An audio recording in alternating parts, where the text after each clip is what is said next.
Welcome to Grandma's Bedtime Stories. Cuddle up with the blanket. We're reading the second half of Alice's Adventures in Wonderland, a pop-up adaptation of Lewis Carroll's original tale by Robert Sabuda. Do you remember what happened last week? Alice went down a rabbit hole and she's having quite an adventure.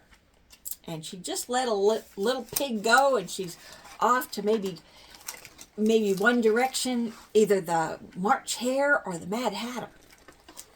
She had not gone much farther before she came in sight of the house of the March Hare. There was a table set out under a tree in the front of the house, and the March Hare and the Hatter were having tea at it. A dormouse was sitting between them, fast asleep. "No room, no room," they cried when they saw Alice coming. "There's plenty of room," said Alice indignantly, and she sat down in a large armchair at one end of the table. The Hatter was the first to break the silence. "What day of the month is it?" he said, turning to Alice. He had taken his watch out of his pocket and was looking at it uneasily and holding it to his ear. Alice considered a little and said, "The 4th. "2 days wrong," sighed the Hatter. Alice had been looking over his shoulder with some curiosity. "What a funny watch," she remarked. "It tells the day of the month and doesn't tell what o'clock it is." Said the Hatter, "1:30, time for dinner." "I only wish it was," the March Hare said to itself in a whisper. "We quarreled last March," replied the Hatter, pointing with his teaspoon at the March Hare. "It was at the great concert given by the Queen of Hearts, and I had to sing, 'Twinkle, twinkle, little bat, how I wonder what you're at. Up above the world you fly, like a tea tray in the sky.' Well, I'd hardly finished the first verse," said the Hatter, "when the Queen bawled out, 'He's murdering the time, off with his head.'" "How dreadfully savage!" exclaimed Alice. "Suppose we change the subject," the March Hare interrupted. "Really now, you ask me," said Alice. "I don't think—" "Then you shouldn't talk," said the Hatter.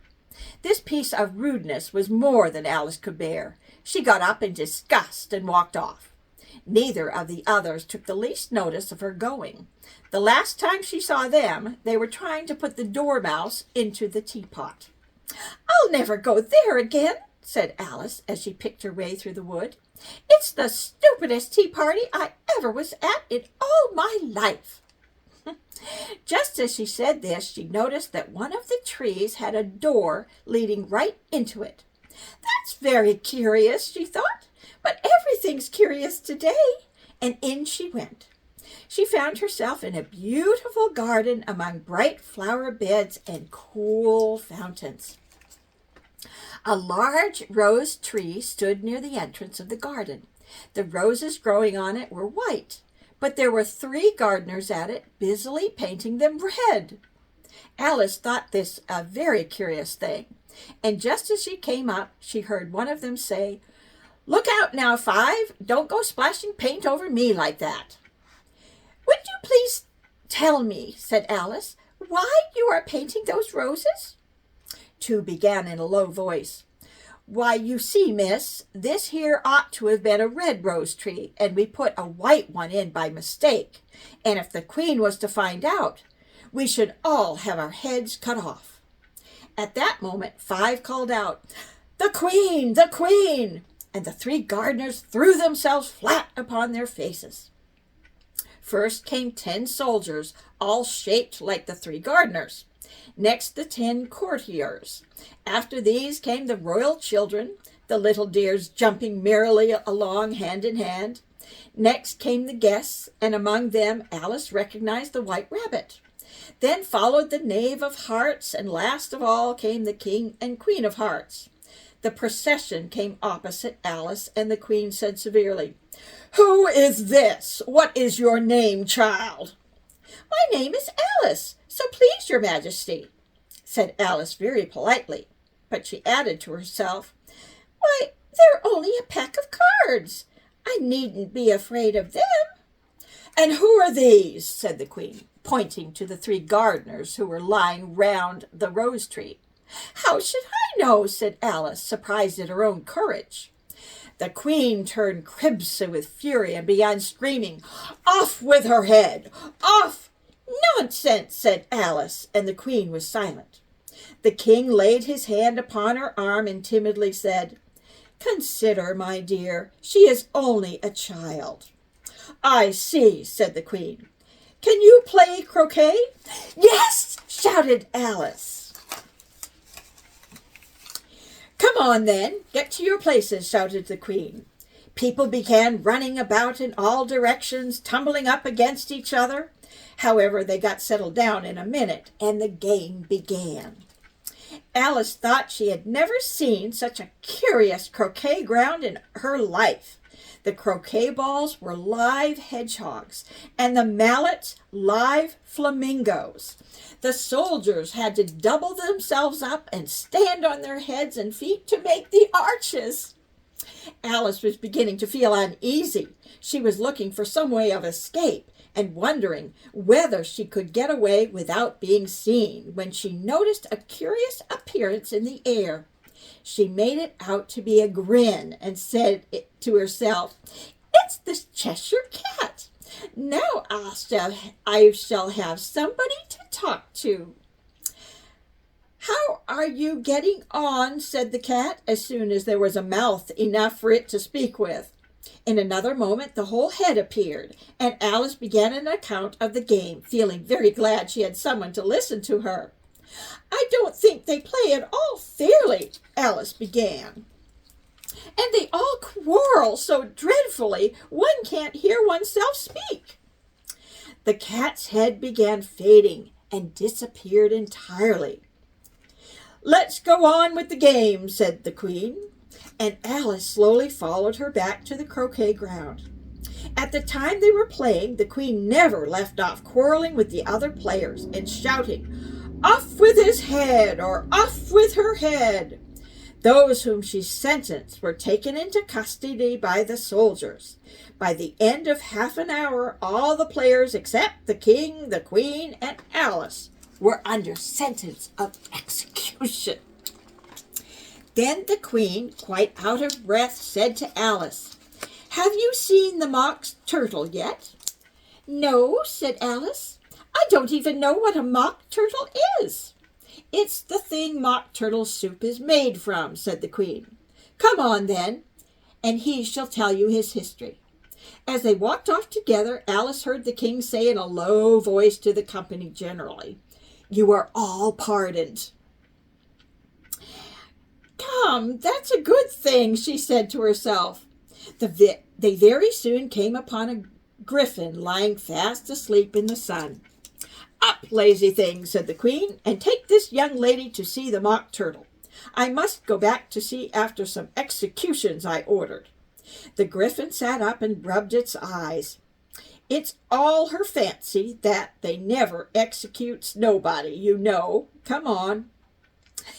They had not gone far before they saw the mock turtle sitting sad and lonely on a ledge of rock. Alice pitied him deeply. "This young lady," said the griffin, "wants to know your history." "I'll tell it," said the mock turtle in a deep hollow tone. "Once I was a real turtle. When we were little, we went to school in the sea." "I've been to a day school too," said Alice. "We learned French and music." "How many hours a day did you do lessons?" 10 hours the first day," said the mock turtle, 9 hours next, and so on. "That's the reason why they're called lessons," said Griffin remarked, "because they lesson from day to day." The mock turtle sighed deeply. He looked at Alice and tried to speak, but for a minute sobs choked his voice. "You may not have lived much under the sea." "I haven't," said Alice. "So you have no idea what a lobster quadrille is?" "No, indeed," said Alice. "What sort of a dance is it?" "Would you like to see a little bit of it?" said the mock turtle. "Very much," said Alice. They began solemnly dancing round and round Alice, every now and then treading on her toes when they passed too close and waving their forepaws. The Mock Turtle sighed deeply and began to sing in a voice sometimes choked with sobs, when a cry of, "The trial's beginning," was heard in the distance. "Come on," cried the Gryphon, taking Alice by the hand. It hurried off. "What trial is it?" Alice panted as she ran, but the Gryphon only ran faster.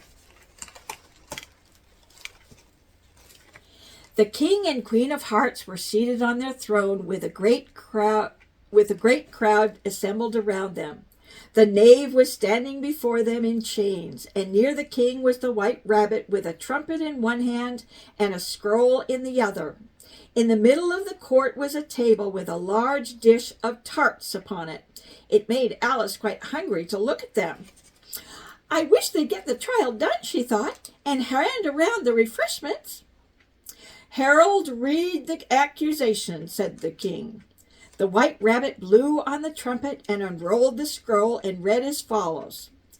"The Queen of Hearts, she made some tarts, all on a summer day. The Knave of Hearts, he stole those tarts and took them quite away." "Consider your verdict," the king said to the jury.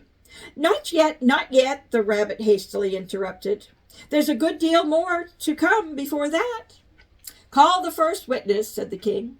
The first witness was the Hatter. "Take off your hat," the king said.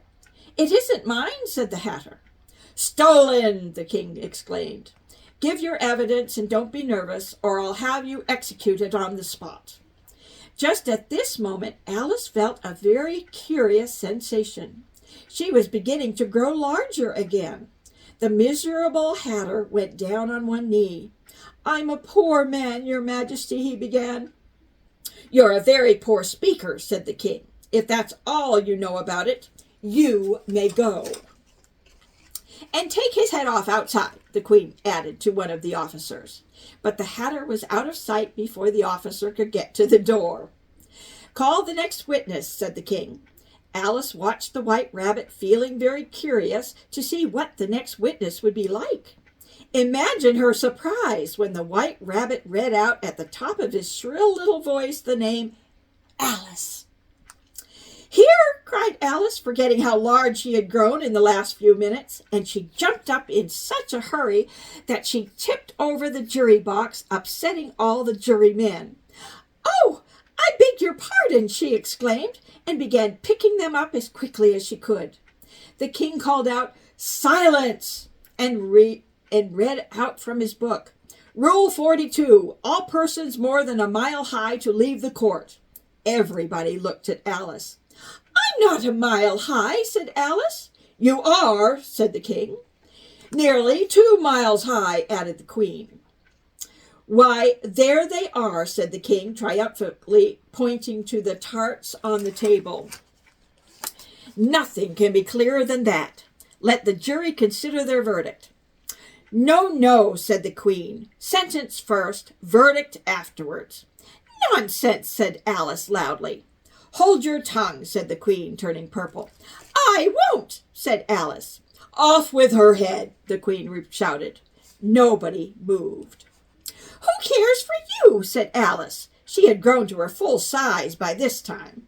"You're nothing but a pack of cards." At this, the whole pack rose up into the air and came flying down upon her. She gave a little scream and tried to beat them off, and found herself lying with her head in the lap of her sister, who was gently brushing away some leaves that had fluttered down upon her face. "Wake up, Alice dear," said her sister. "Why, what a long sleep you've had." "Oh, I've had such a curious dream," said Alice, and she told her sister all these strange adventures. When she had finished, her sister kissed her and said, "It was a curious dream, dear, but now it's getting late." So Alice got up and ran off, thinking while she ran what a wonderful dream it had been. And that's the end of the story. I hope you enjoyed that story, listening to it for 2 weeks because it was such a long story. Well, I'm glad you were with me today. Have a wonderful week, and I'll see you back next week for another story, or maybe even a song next time. Bye-bye now.